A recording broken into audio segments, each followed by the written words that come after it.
আমি সংগঠনের বন্ধু সংগঠনের লোকদেরকে বলবো, আপনারা রক্তচক্ষু দেখাবেন না। রক্তচক্ষু দেখে জামাত ইসলাম তো ভয় পায় না। জামাত ইসলাম যারা করে তারা কাপড়ের কাপড় মাথায় বেঁধেই করে,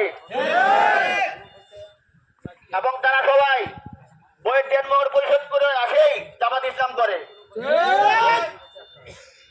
গতকাল একজনের মৃত্যু হয়েছে, নৃশংসভাবে হত্যা করেছে। মৃত্যু থেকে কেউ ভয় পায় না জামাত ইসলামের। তাই আমি বলবো, কেউ ভয় দেখাবেন না, ভয়ের দিন শেষ। জামাত ইসলামের কেউ কোন সময় ভয় পায় না, ভয় পায় সংগঠন করে না।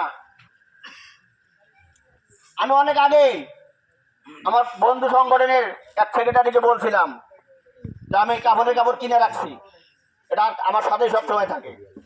আমার সাথে লাগতে আসলে সে হিসাব করে আসে লাগবেন।